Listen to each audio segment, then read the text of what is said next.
Père éternel, Père Tout-Puissant, nous te bénissons pour cette faveur et pour cette grâce que tu nous accordes d'avoir le souffle de vie. Nous ne sommes que les simples instruments que tu as choisis ce matin afin de parler de ta part. Nous te disons encore merci pour ton esprit, car c'est ton esprit qui nous guide, qui nous conduit et qui met les mots dans nos bouches afin de parler de ta parole. Père, nous te rendons encore grâce, car tu nous as donné la force. Tu nous as encore rassemblés ce matin pour écouter ta parole. Nous te disons merci pour cela. Père, que cette parole puisse apporter quelque chose en plus de nos vies. Que cette parole puisse apporter un enseignement, un réconfort, un soutien, et que cette parole puisse augmenter encore notre foi.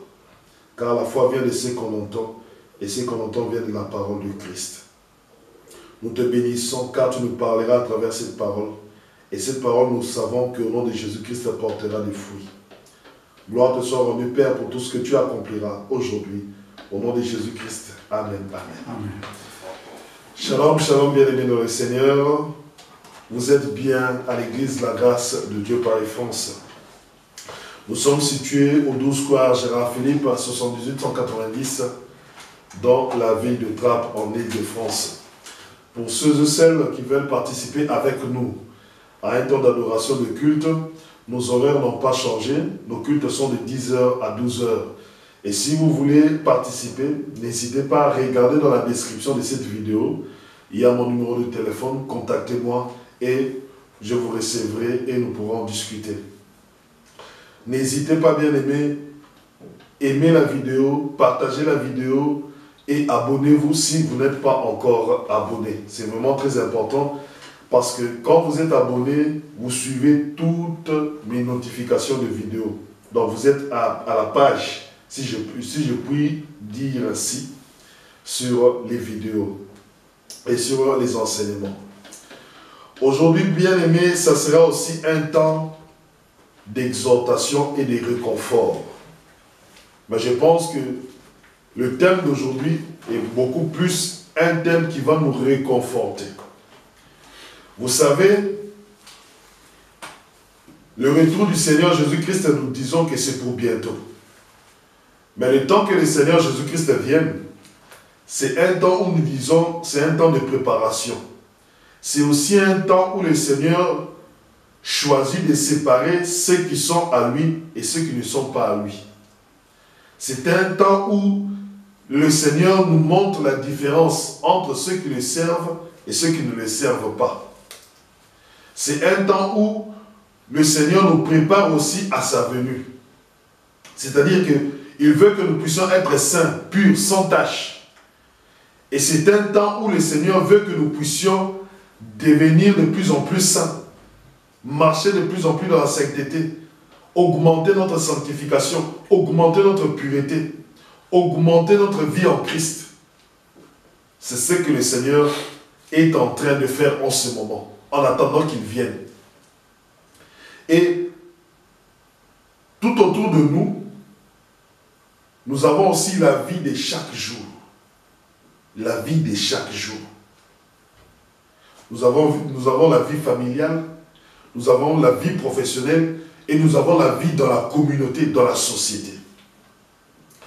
Bien aimé, ce qui est vrai, la société est dans les ténèbres. La société n'est pas une société où règne le royaume des cieux. C'est plus une société où règne le royaume des ténèbres. Et là où règnent les ténèbres, c'est que le diable, les démons, ceux qui servent le diable, ceux qui servent dans les ténèbres cherchent à faire, c'est de te décourager. De te décourager dans ta foi. C'est de te décourager par des persécutions. C'est de te décourager par des difficultés. C'est de te décourager par les souffrances. Et pour qu'un enfant de Dieu puisse tenir durant ce temps, il doit avoir la foi. Il doit être réconforté. Il doit être soutenu. C'est pour cela le thème de ce matin.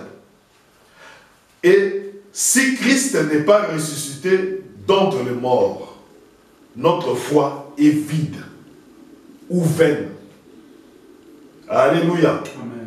Si Christ n'est pas ressuscité, notre foi est vide. Je ne dis pas que notre foi est vaine, pourquoi? Je dis notre foi est vide. C'est-à-dire que la résurrection est l'élément principal. C'est comme si tu as un verre. Lorsqu'on dit que le verre est vide, c'est-à-dire que le verre n'a pas de liquide à l'intérieur. Par exemple, si tu veux boire de l'eau, tu as un verre, mais le verre est encore vide. Mais quand tu mets de l'eau, le verre devient plein. Le verre, c'est nous, la vase, mais la foi, c'est le contenu. C'est l'eau qui est en nous. Alléluia. Amen. Donc, toi, tu es comme un verre, et la foi, c'est ce qui est en toi. C'est pour cela le thème de ce matin. Si Christ n'est pas ressuscité, notre foi est vide. Or, ce qui remplit notre foi, c'est la résurrection de Christ.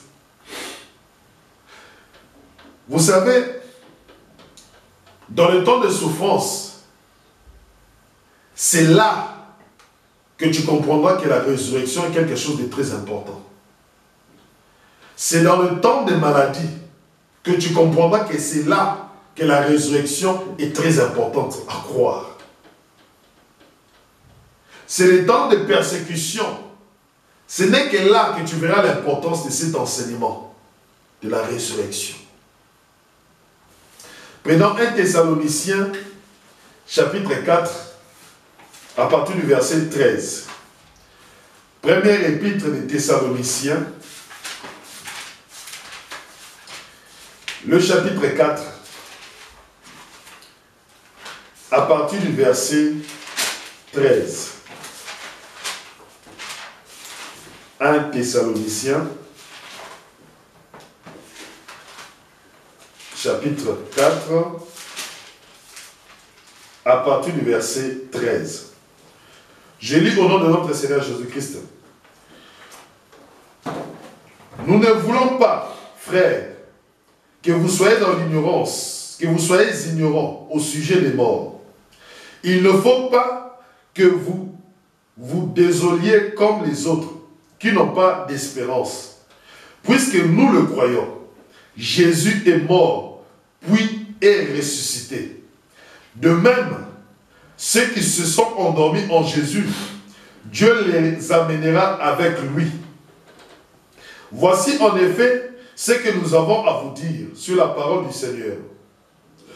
Nous les vivants, nous qui serons encore là pour l'avènement du Seigneur, nous ne dévancerons pas ceux qui seront endormis. Car lui-même, le Seigneur, au signal donné par la voix de l'archange et la trompette de Dieu, descendra du ciel. Et les morts qui sont dans le Christ ressusciteront en premier lieu. Après quoi nous, les vivants, nous qui serons encore là, nous serons réunis avec eux et emportés sur des nuées pour rencontrer le Seigneur dans les airs. Ainsi, nous serons avec le Seigneur toujours. Réconfortez-vous donc les uns les autres de ces pensées. Alléluia. Amen. Il y a quelque chose qui m'a interpellé. L'apôtre Paul dit aux Thessaloniciens, réconfortez-vous donc les uns les autres de ces pensées. Qu'est-ce que ça signifie réconforter? Réconforter, c'est soutenir quelqu'un qui est abattu. Réconforter, c'est soutenir quelqu'un qui est découragé. Réconforter, c'est remonter le moral d'une personne qui n'a plus le moral.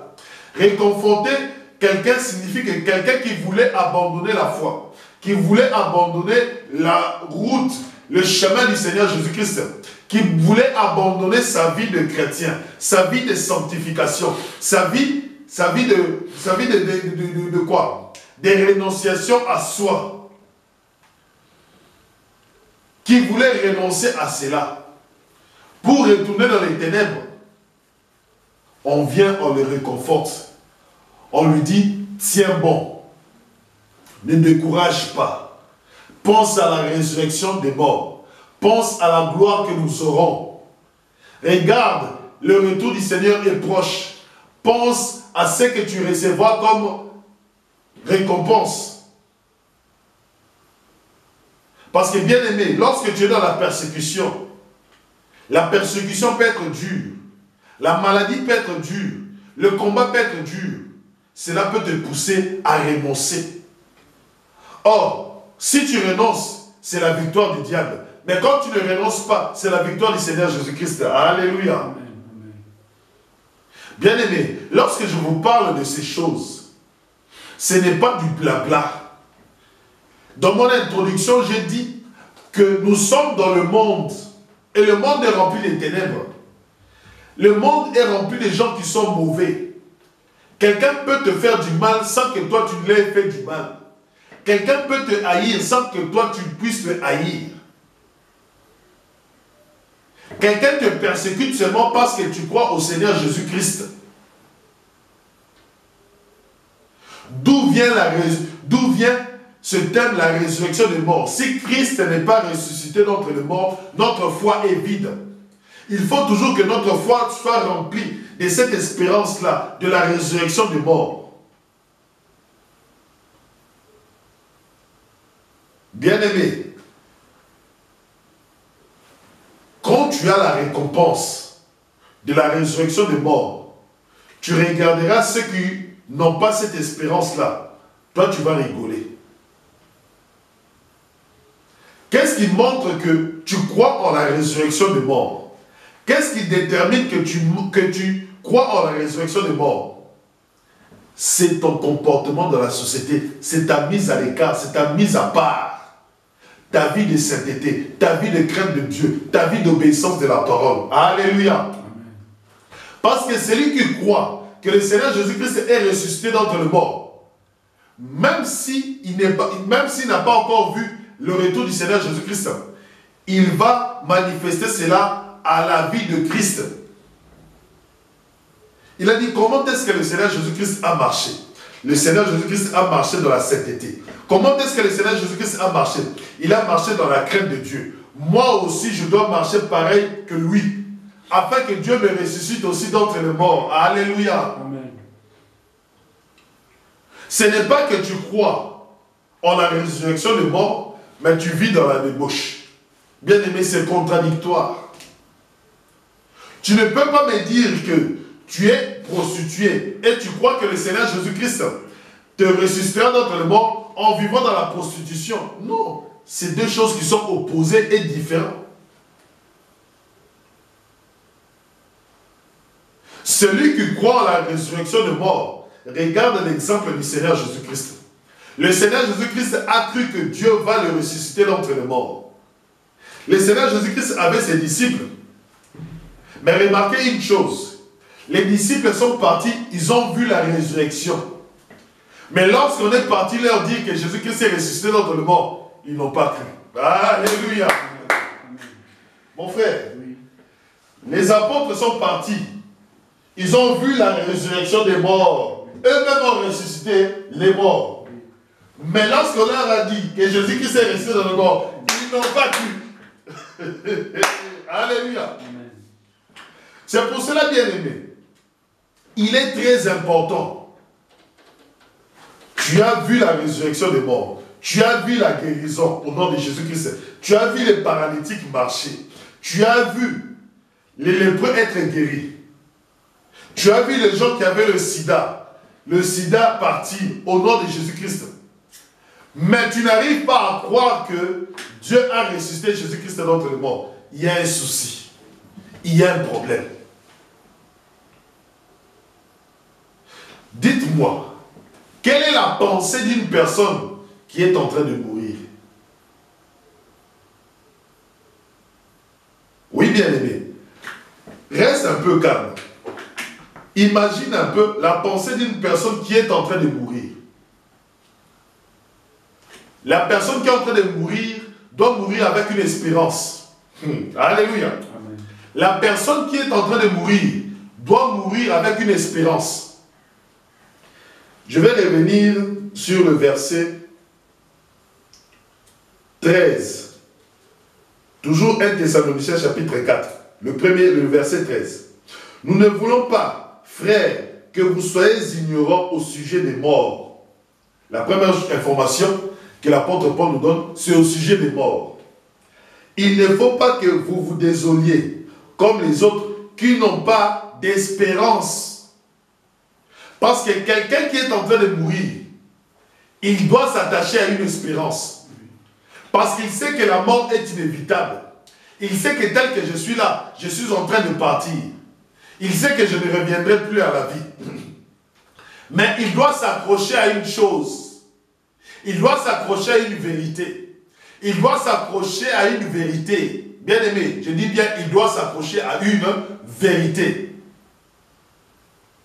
Et cette vérité-là, s'il ne croit pas que le Seigneur Jésus-Christ est ressuscité d'entre les morts, bien aimé, il n'a pas d'espérance.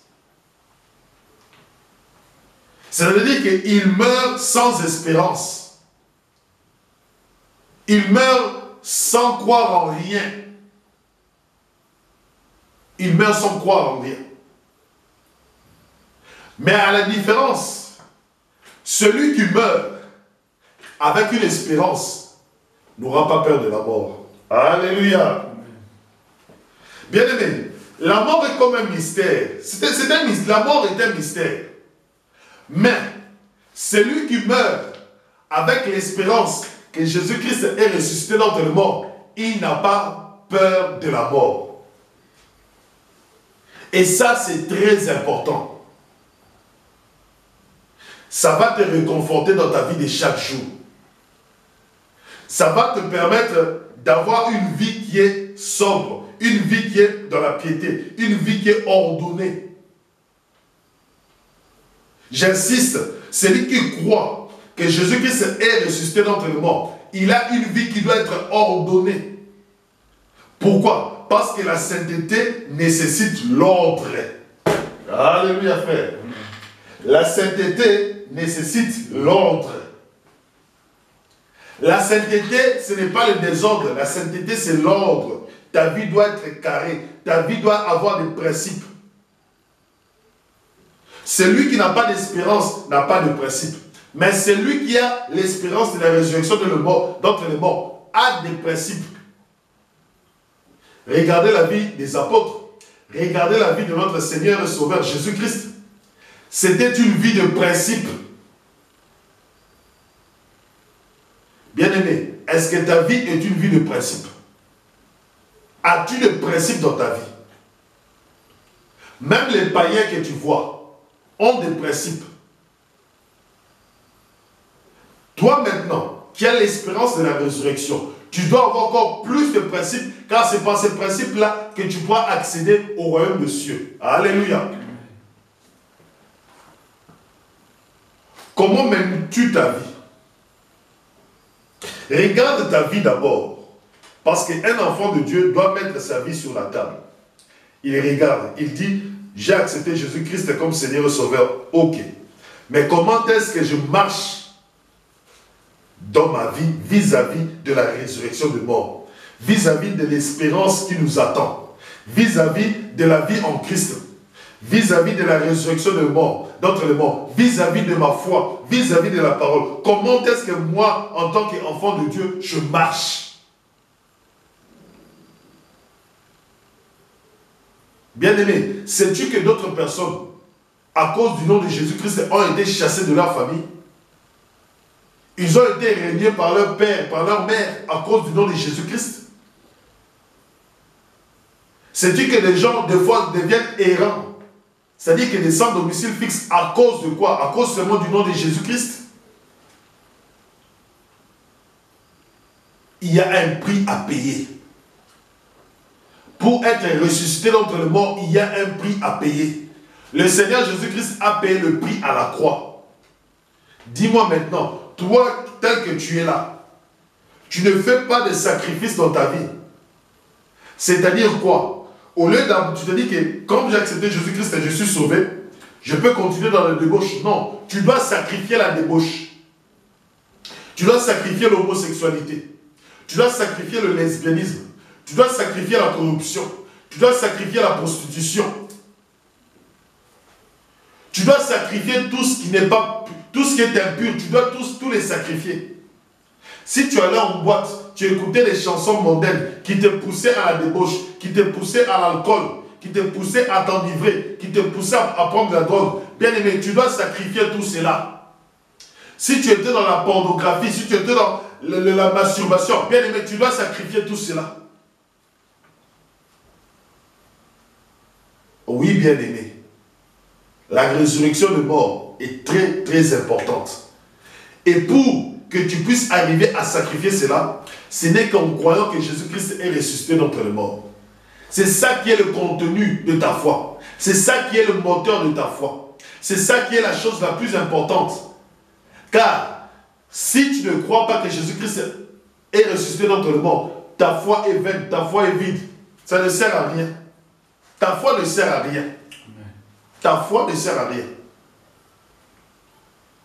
Puisqu'il peut y avoir, par exemple, un tremblement de terre qui s'est passé dernièrement comme en Turquie, je pense, dans une ville. Les gens sont morts. Mais s'il y a des gens qui sont morts à l'intérieur, mais qui sont morts en Christ, eux, ils savent une chose, que nous n'avons pas peur de la mort. La mort n'est qu'un passage. Or, pour arriver à la résurrection, il faut passer par la mort. C'est là maintenant que toi, tu ne regardes pas la mort qui est en face de toi, mais toi, tu regardes ce qui est après la mort. C'est-à-dire que tu peux mourir aujourd'hui, mais après la mort, il y a la résurrection. Ceux qui meurent avec l'espérance, ils savent qu'après la mort, j'aurai la résurrection. Mais ceux qui meurent après sans espérance, ils savent qu'après la mort, c'est fini. Alléluia. Amen. Pour eux, après la mort, il n'y a rien. Mais pour nous qui croyons en Christ, après la mort, il y a quoi? La résurrection. C'est ça la différence. C'est ça la différence. C'est pour cela, quelqu'un qui sait qu'après la mort, il y a la résurrection, vis-à-vis de l'argent, vis-à-vis des richesses de ce monde, il aura une certaine manière à vivre. Il saura comment est-ce que je dois vivre. Il ne vivra pas dans l'excès. Il ne vivra pas dans l'opulence, c'est-à-dire que moi je suis riche. Non, il ne vivra pas dans ce sens-là. Mais il vivra humblement. Il vivra humblement. Puisqu'il sait que tout cela passera. Mais le plus important, c'est la richesse qui est la résurrection d'entre les morts. Prenons 1 Corinthiens chapitre 15, à partir du verset 12. 1 Corinthiens chapitre 15, à partir du verset 12.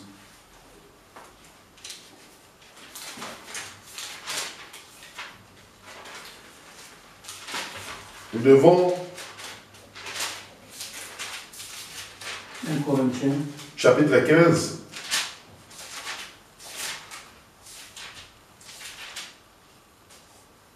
À partir du verset 12. Puisque si tu ne crois pas à la résurrection des morts, écoute ce que l'apôtre Paul dit par rapport à cela. 1 Corinthiens chapitre 15, à partir du verset 12. Je lis au nom de Jésus-Christ. Or, si l'on prêche que le Christ est ressuscité des morts, comment certains parmi vous peuvent-ils dire qu'il n'y a pas de résurrection des morts? S'il n'y a pas de résurrection des morts, le Christ non plus n'est pas ressuscité. Mais si Christ n'est pas ressuscité, alors notre prédication est vide. Vide aussi votre foi. Et il se trouve même que nous sommes des faux témoins de Dieu, puisque nous avons attesté contre Dieu qu'il a ressuscité le Christ, alors qu'il ne l'a pas ressuscité. S'il est vrai que les morts ne ressuscitent pas, car si les morts ne ressuscitent pas, le Christ non plus n'est pas ressuscité. Et si le Christ n'est pas ressuscité, votre foi est vaine. Vous êtes encore dans le péché. Alors aussi, ceux qui sont morts dans le Christ ont péri. Si c'est pour cette vie seulement que nous avons mis notre espoir dans le Christ, nous sommes le plus malheureux de tous les hommes. Alléluia. Bien-aimés, À un moment, il y a des disciples dans l'église de Corinthe qui disaient que Jésus-Christ n'est pas mort. Et comme Jésus-Christ n'est pas ressuscité d'entre les morts. Et comme Jésus-Christ n'est pas ressuscité d'entre les morts, vivons notre vie. Vivons dans la débauche, vivons dans l'opulence, vivons dans les désordres, ne vivons plus dans la sainteté, puisque Jésus-Christ n'est pas ressuscité d'entre les morts. L'apôtre Paul est venu à Corinthe et il a entendu cet enseignement. Il a dit, mais si vous dites que Jésus-Christ n'est pas ressuscité d'entre les morts, mais votre foi est vaine, votre foi est vide. Ça ne sert à rien de vivre dans la crainte de Dieu. Ça ne sert à rien de vivre dans l'obéissance à la parole. Ça ne sert à rien de vivre dans la sainteté. C'est-à-dire que mangeons, buvons et mourons. Mangeons, buvons, dansons et nous allons mourir sans espérance. C'est pour cela l'apôtre Paul est venu réveiller les gens de Corinthe. Leur dire non. Si vous dites que Jésus-Christ n'est pas ressuscité d'entre les morts, nous sommes de faux témoins de Dieu. Puisque nous témoignons que Dieu a ressuscité Jésus-Christ d'entre les morts. Alléluia. Amen. C'est un témoignage. Lorsque nous témoignons, lorsque nous disons que Jésus-Christ est ressuscité d'entre les morts, c'est un témoignage que nous proclamons. C'est un témoignage que nous disons. Nous disons que Dieu a ressuscité Jésus-Christ d'entre les morts. Mais nous-mêmes, au fond de nous, nous ne croyons pas en ça. C'est-à-dire que notre foi est vaine. Ça ne sert à rien de témoigner que Dieu a ressuscité Jésus-Christ d'entre les morts. Ça ne sert à rien. Mais si nous témoignons que Dieu a ressuscité Jésus-Christ d'entre les morts, nous devons aussi vivre cette résurrection d'entre les morts. Alléluia. Amen.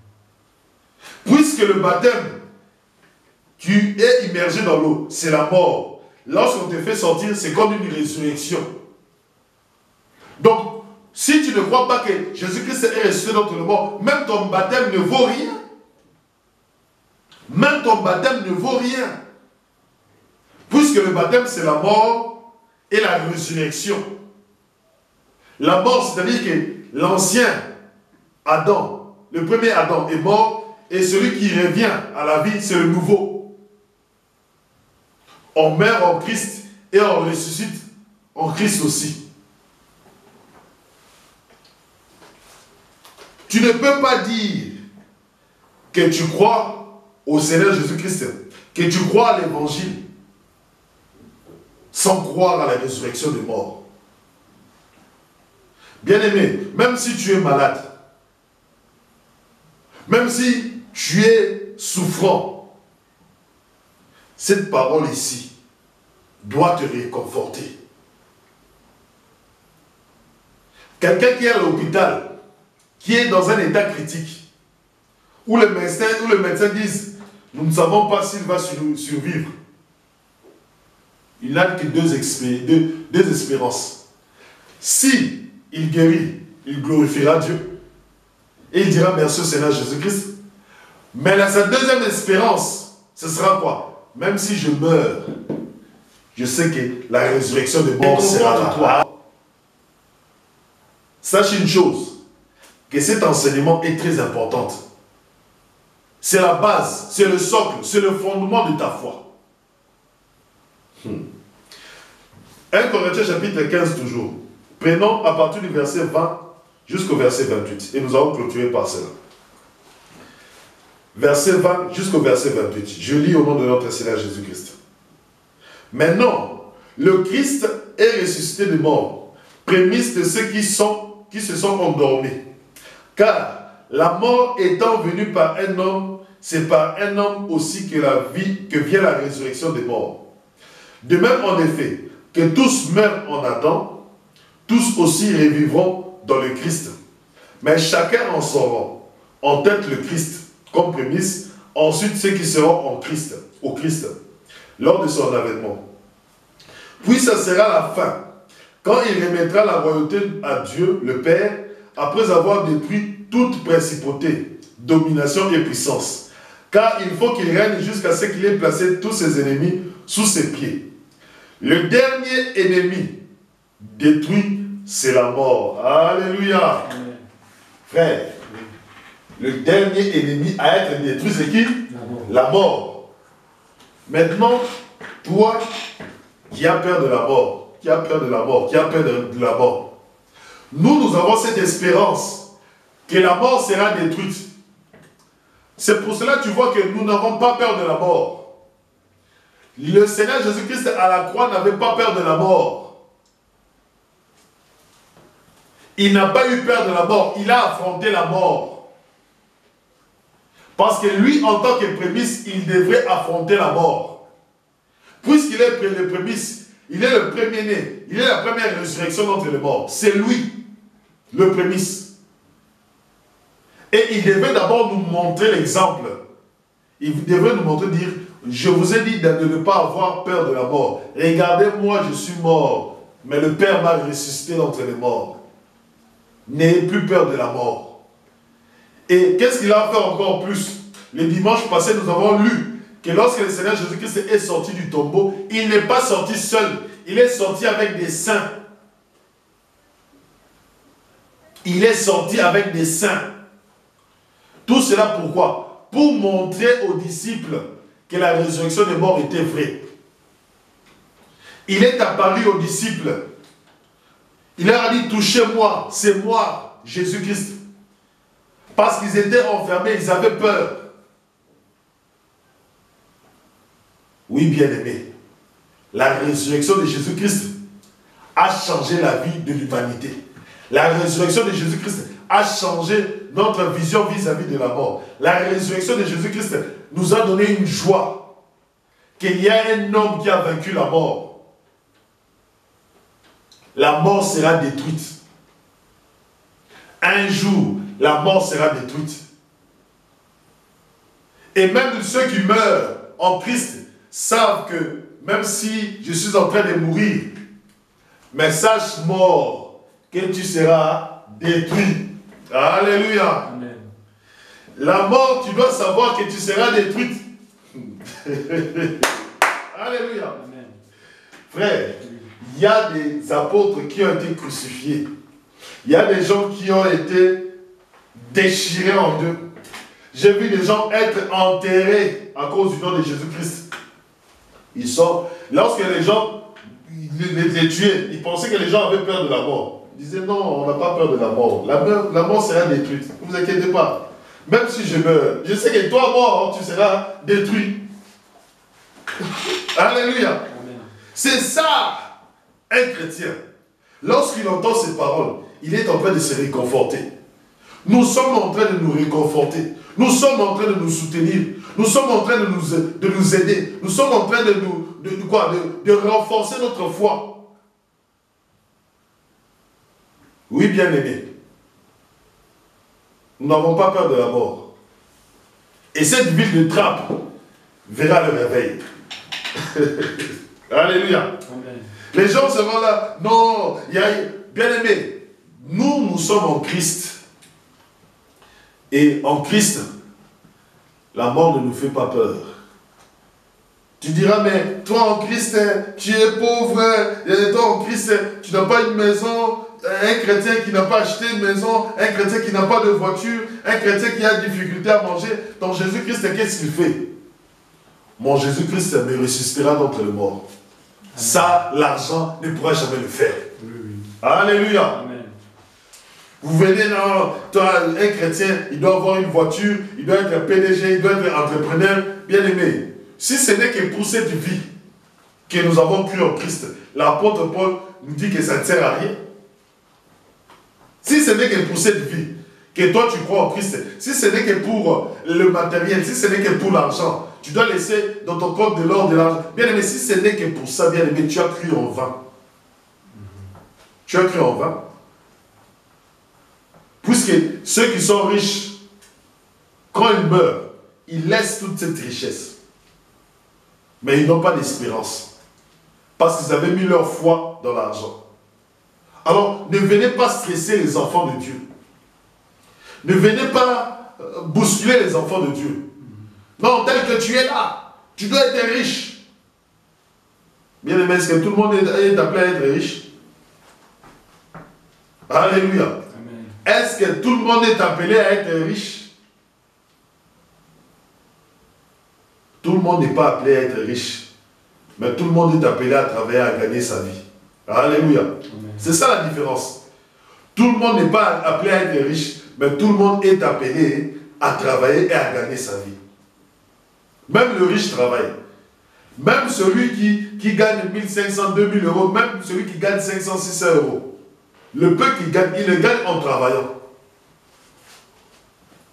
Mais ne venez pas stresser les gens avec cet évangile de prospérité, que tu dois être riche, que tu dois être comme ça, je ne sais pas quoi. Le plus important, c'est de croire en la résurrection d'entre les morts. C'est ça le plus important. Nous allons prier pour finir. Père éternel, Père Tout-Puissant, nous te rendons grâce pour cette parole. Nous avons compris que notre foi est vide lorsque nous ne croyons pas que tu as ressuscité Jésus-Christ d'entre les morts. Mais nous croyons et nous témoignons et nous affirmons et nous proclamons que tu as ressuscité Jésus-Christ d'entre les morts. Et que nous aussi, le dernier jour, le jour de la résurrection d'entre les morts, nous serons aussi ressuscités car nous croyons en Christ. Merci Père, car ce message nous a réconfortés. Ce message nous a exhortés. Ce message nous a ramenés dans le droit chemin. Nos yeux seront focalisés uniquement à Christ, ton Fils, afin que nous puissions marcher comme lui, dans l'obéissance, dans la sainteté. Quel que soit ce que nous vivons, l'oppression des démons, l'oppression du malin, les attaques, les sorciers, les magiciens, nous n'abandonnerons jamais Christ. Nous n'abandonnerons jamais notre foi en la résurrection d'entre les morts. Et nous savons que nous avons la victoire sur tout cela, sur la maladie, sur l'infirmité, sur tout ce qui peut nous arriver dans la vie.